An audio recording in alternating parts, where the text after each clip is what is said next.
Hello everyone, welcome to our YouTube channel Shiksha Alliance. Today we are going to start our daily current affairs session in which we will cover important news, several newspaper, PIB and various government sources. So let's begin our session. Our first topic is ख्याल. हम जानेंगे ख्याल के बारे में. ख्याल is a genre of Hindustani classical music which originated in the late 16th century in Sufi communities in the region between Delhi and Jaunpur. जो ख्याल है आपका ये एक जीनर है हिंदुस्तानी क्लासिकल म्यूजिक का जिसका ओरिजिनेशन हुआ था लेट 16th सेंचुरी में सूफी कम्युनिटीज में जो आपका रीजन है दिल्ली और जौनपुर के पास। ओरिजिन की अगर हम बात करें तो पर्सिया में हुआ था जो कि आज का ईरान है। मीनिंग क्या होता है ख्याल का? The word khayal comes from Persian and means imagination और idea. It is also known as bandish. जो वर्ड ख्याल है आया आपका पर्शियन शब्द है जिसका मतलब होता है इमेजिनेशन या आइडिया। इसको हम बंदिश भी तौर पर जानते हैं। फाउंडर जो इसके थे वो अमीर खुसरो थे। स्टाइल की अगर हम बात करें तो क्लासिकल वोकल म्यूजिक स्टाइल है। पॉपुलर है आर्टिस्ट और म्यूजिशियन के बीच में। इम्प्रोवाइजेशन पॉसिबल है। रिपेटोर तो शॉर्ट सॉन्ग होता है 2 से 8 लाइन का। कंपोज किया जाता है स्पेसिफिक राग और ताल को उसके लिए। टेक्स्ट की अगर हम बात करें जो ख्याल में जो टेक्स्ट का उपयोग होता है तो praise of king, description off season, pranks of Lord Krishna, divine love, sorrow of separation. यानी जो ख्याल होता है उसमें बताया जाता है जो प्रेज है किंग का, डिस्क्राइब किया जाता है सीजन को, या प्रैंक्स होता है लॉर्ड कृष्णा के ऊपर, डिवाइन लव या जो सॉरो है सेपरेशन का, ये सब दर्शाया जाता है। मेजर घराना की अगर हम बात करें तो ग्वालियर जो कि ओल्डेस्ट घराना है, किराना, पटियाला, आगरा और बैंडी बाजार ये सारे gharana major. Dhrupad, the khayal is related to the longer melodic form known as dhrupad but has fewer restriction.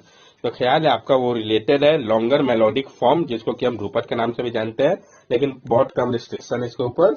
Next topic है हमारा animal pandemic preparedness initiative APPI and animal health system support for one health. तो हम जानेंगे इस दोनों के बारे में। पीआईबी के मुझे काफी इंपॉर्टेंट हो जाता है।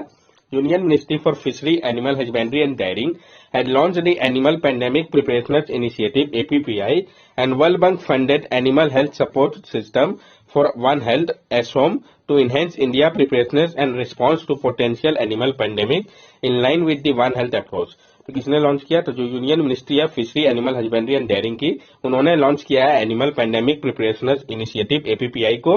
और वर्ल्ड बैंक फंडेड है animal health system support for one health ताकि इनहेंस किया जा सके इंडिया के तैयारी को रिस्पॉन्स करने के लिए पोटेंशियल एनिमल पेंडेमिक को लेकर ध्यान में रखते हुए वन हेल्थ अप्रोच को। क्या सिग्निफिकेंस है दोनों का? तो दोनों ही बोथ एपीपीआई और एसओस are important initiative aimed at improving animal health and reducing the risk of potential pandemic. Both initiatives are essential in promoting animal health and welfare, which in turn can have a positive impact on human health and the economy. दोनों ही आपका एपीपीआई और एसओक जो है ये important initiative है जिसका मकसद है इम्प्रूव करना एनिमल के हेल्थ को और रिड्यूस करना जो खतरा है पोटेंशियल पैंडेमिक का। दोनों ही जो आपका इनिशिएटिव है काफी इसेंशियल है प्रमोट करने के लिए एनिमल हेल्थ और वेलफेयर को, जिसके कारण क्या होगा इसका पॉजिटिव इंपैक्ट पड़ेगा ह्यूमन हेल्थ पे और उसके कारण इकोनॉमी पे। अब हम देखेंगे क्या दोनों में डिफरेंस है। तो एपीपीआई और एसओम में, तो APPI animal pandemic preparations response, एसओम animal husbandry infrastructure development fund. Objective क्या है आपका एपीपीआई का? तो इनहेंस करना इंडिया के प्रिपरेशनस और रिस्पांस को पोटेंशियल एनिमल पेंडेमिक को लेकर। और एसओम का ऑब्जेक्टिव क्या है?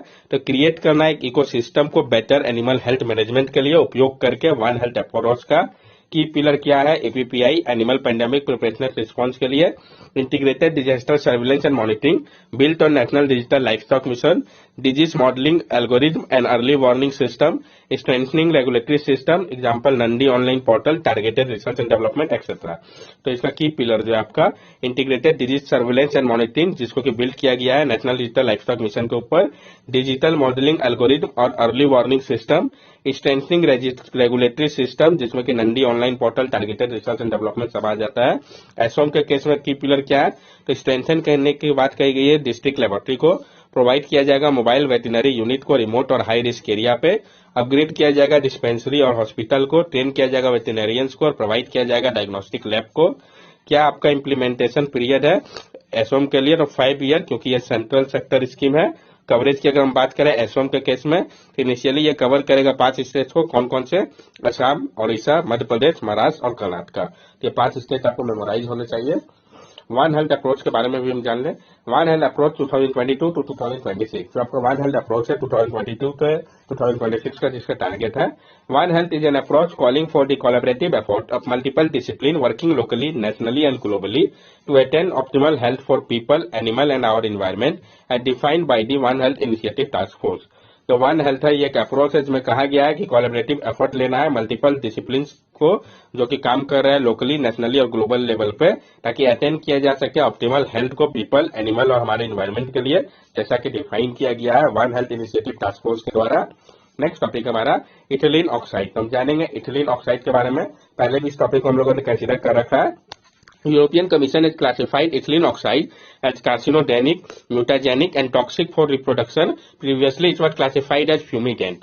यूरोपियन कमीशन ने क्लासिफाइड किया है कि जो इथिलीन ऑक्साइड है ये आपका कार्सिनोजेनिक, म्यूटाजेनिक और टॉक्सिक है रिप्रोडक्शन के लिए। पहले इसको क्लासिफाई किया गया था फ्यूमिगेंट के तौर पे। क्या सिग्निफिकेंट है? Agriculture product being exported to European union will now be mandatory tested. जो भी एग्रीकल्चर प्रोडक्ट को अब एक्सपोर्ट किया जाएगा यूरोपियन यूनियन पे, उसको मैंडेटरली टेस्ट किया जाएगा। Ethylene oxide at room temperature, ethylene oxide is a flammable colourless gas and sweet odour. It is used primarily to produce other chemical including antifreeze. Room temperature पे ethylene oxide जो है ये आपका एक flammable colourless gas होता है जिसका sweet order होता है। इसका उपयोग प्राइमरीली प्रोड्यूस करने के लिए अदर केमिकल को होता है या एंटीफ्रीज के लिए यूज किया जाता है इसको। In small amount ethylene oxide is use as pesticide and sterilising agent. The ability of ethylene oxide to damage DNA make it an effective sterilizing agent, but also account for this cancer-causing activity. Small amount में जो ethylene oxide होता है इसका उपयोग किया जाता है pesticide के तौर पे या स्टरलाइजिंग एजेंट के तौर पे। और जो एबिलिटी है इथिलीन ऑक्साइड का, ये डैमेज कर सकता है डीएनए को। ये एक इफेक्टिव स्टरलाइजिंग एजेंट है, लेकिन साथ साथ ये अकाउंट करता है कैंसर कॉजिंग एक्टिविटी को भी, यानी इसका बेनिफिट है तो साइड इफेक्ट भी है। बायोल्यूमिनेसेंस के बारे में हम जान ले। Recently, Visakhapatnam beach started glowing due to a phenomenon called bioluminescence। अभी हाल ही में जो विशाखापट्टनम का बीच था वो ग्लो करने लगा था एक फिनोमिनन के कारण, जिसको कि हम बायोल्यूमिनेसेंस कहते हैं। क्या होता है bioluminescence? Production and emission of light by living organism. जैसा कि इसका नाम बता रहा है बायोल्यूमिनेसेंस, यानी प्रोडक्ट होना या इमिट होना लाइट का लिविंग ऑर्गेनिज्म की मदद से। मैकेनिज्म की अगर बात करें, the chemical reaction between luciferin, a molecule that when it react with oxygen produce light and oxygen is catalysed by the luciferase enzyme. जो केमिकल रिएक्शन होता है लूसीफेरिन, जो कि एक मॉलिक्यूल है जो रिएक्ट करता है ऑक्सीजन के साथ तो प्रोड्यूस करता है लाइट को, और ऑक्सीजन जो है कैटलाइज किया गया था लूसीफेरस एंजाइम की मदद से। Bioluminescence is a chemiluminescence that take place inside a living organism. और जो बायोल्यूमिनेसेंस आपका ये केमिल्यूमिनेसेंस है जो कि आपका होता है इनसाइड लिविंग ऑर्गेनिज्म के। प्रिविलेंस की अगर हम इसकी बात करें तो found in marry marine organism including bacteria, algae, jellyfish, fish and shark. पाए जाते हैं बहुत सारे मराइन ऑर्गेनिज्म में, जैसे कि बैक्टीरिया, अलगी हो गया, जेलीफिश हो गया, फिश हो गया, शार्क हो गया। क्या फंक्शन इसका? यूज फॉर वार्निंग और इवेडिंग प्रीडेटर, लर्निंग और डिटेक्टिंग प्रे और कम्युनिकेटिंग विथ ए स्पीसीज। इसका उपयोग किया जा रहा है उनके द्वारा वार्निंग या इवेट करने के लिए प्रीडेटर से, लर्न करने के लिए या डिटेक्ट करने के लिए प्रे को, या कम्युनिकेट करने के लिए स्पीसीज के बीच में। एग्जाम्पल जैसे कि fireflies, angler flies, jellyfish, bioluminescent plankton, ये सब हो गए। विशाखापट्टनम में देखा गया तो हम इसको भी समझते हैं। यहाँ पे जो फिनोमिनन है ये मोस्ट लाइकली रिजल्ट हुआ था अलगल ब्लूम के कारण, जिसमें सिग्निफिकेंट एक्युमुलेशन हुआ था डाइनोफ्लैगलेट स्पीसीज ऑफ नॉक्टर्नल कैरिथियम का, जो एमिट कर रहा था लाइट को जब डिस्टर्ब किया ब्रेकिंग वेव्स के कारण। तो नेक्स्ट टॉपिक है हमारा इंडिया रैंसमवेयर रिपोर्ट 2022। तो जो इंडिया रैंसमवेयर रिपोर्ट है 2022 का, इसके बारे में हम जानेंगे। रैंसमवेयर रिलेटेड न्यूज हम लोगों ने पहले भी कंसिडर कर रखा है। Computer Emergency Response Team of India (CERT-IN) has reported that ransomware attacks are not only motivated by money but also by geopolitical conflict. जो computer emergency response team of India है CERT-IN, उन्होंने report किया कि जो ransomware attack है ये सिर्फ motivated money से ही नहीं है बल्कि जियोपॉलिटिकल कॉन्फ्लिक्ट के कारण भी होता है। Sorry, what is ransomware? Ransomware होता क्या है? Ransomware is a type of malicious software or malware that is designed to block access to a computer system network or data until a ransom is paid. Example: WannaCry 2017, Petria Notapeta 2020, GandCraft 2018, etc. Ransomware एक type है malicious software या malware का, जिसको इस तरीके से design किया गया है कि ये ब्लॉक कर देता है एक्सेस को कंप्यूटर सिस्टम या नेटवर्क का या डाटा का, जब तक एक रैंसम नहीं पे किया जाता है। जैसे कि जो WannaCry था आपका 2017 का, पेटिया नोट पेटिया 2017 का, या ग्रैंड क्रैब हो गया 2018 का। मेजर फाइंडिंग क्या है इस रिपोर्ट का? Ransomware incident. The number of reported ransomware attack in India in 2022 was 53% higher than in 2021. जो नंबर है रिपोर्ट का ransomware का इन भारत में 2022 पे ये 53% हायर था 2021 के केस से। तो आप समझ सकते हैं कितना ज्यादा केस में बढ़ोतरी देखा गया है। टारगेट की अगर हम बात करें तो रैंसमवेयर अटैक जो है ये टारगेट करता है क्रिटिकल इंफ्रास्ट्रक्चर ऑर्गेनाइजेशन को, जो डिस्टर्ब करता है सर्विस को और एक्सट्रैक्ट करता है रैंसम पेमेंट को। सेक्टर मोस्ट इम्पैक्टेड, सबसे ज्यादा जो इम्पैक्ट पड़ता है सेक्टर किस पे, तो जो आईटीएस सेक्टर है भारत के, जो कि मोस्ट इम्पैक्ट पड़ते होता है रैंसमवेयर अटैक के कारण। उसके बाद फाइनेंस है, देन मैन्युफैक्चरिंग सेक्टर है। मोस्ट प्रिविलेंट वेरिएंट की अगर हम बात करें, लॉकबिट जो है ये आपका सबसे ज्यादा प्रिविलेंट रैंसमवेयर वेरिएंट है इंडिया का। उसके बाद आपका मेकअप है, डिजियो स्टॉप है, makeup floss, white society, blue sky, ये सारे आपका न्यू वेरिएंट है। RAS system. The RAS ransomware as a service ecosystem is becoming more prominent, allowing even non-technical individual to launch ransomware attack. जो ransomware as a service RAS ecosystem है ये काफी ज्यादा prominent हो रहा है। ये अलो करता है नॉन टेक्निकल इंडिविजुअल को भी कि वो लॉन्च कर सके ransomware अटैक को। Restoration time, on average the restoration time is about 10 days for infection in reasonably large infrastructure network। और एवरेज जो है रिस्टोरेशन टाइम वो कम से कम 10 दिन का है इन्फेक्शन अगर रिजनेबली लार्ज इंफ्रास्ट्रक्चर नेटवर्क में होता है तो। क्या रिकमेंडेशन दिया गया इसको लेके, organisation should regularly update their contingency plan, have cyber higher awareness among their employ etcetera. जो ऑर्गेनाइजेशन है उसको रेगुलरली अपडेट करना होगा अपने कॉन्टिजेंसी प्लान को, हायर साइबर अवेयरनेस रखना होगा अपने एम्प्लॉयज के बीच में। Various initiative for cyber security, तो बहुत सारा इनिशिएटिव लिया गया है साइबर सिक्योरिटी के लिए। तो सबसे पहले हम ग्लोबल लेवल पे जानेंगे। Budapest Convention on Cyber Security 2004, the first international treaty that seeks to address internet and cyber crime by harmonizing national law. India is not a signatory। जो आपका ग्लोबल लेवल में बुडापेस्ट कन्वेंशन है cyber crime को लेकर 2004 का, ये पहला international treaty है जो कि बात कर रहा है एड्रेस को करने को लेकर इंटरनेट और साइबर क्राइम को हार्मोनाइज करते हुए नेशनल लॉ को, लेकिन इंडिया इसका सिग्नेटरी नहीं है। इंडिया के केस में हम जान ले तो पॉलिसी आपका जैसे नेशनल साइबर सिक्योरिटी पॉलिसी 2013 का, नेशनल साइबर सिक्योरिटी स्ट्रेटेजी हो गया 2020 का, जो स्कीम चलाया गया गवर्नमेंट के द्वारा, साइबर सुरक्षित भारत योजना 2018 का, मीटी प्लस नेटग्रेड प्लस इंडस्ट्री मिलकर इन लोगों ने चलाया ताकि क्रिएट किया जा सके अवेयरनेस प्रोग्राम को साइबर सिक्योरिटी को लेकर। साइबर स्वच्छता केंद्र, free botnet cleaning and malware analysis tool.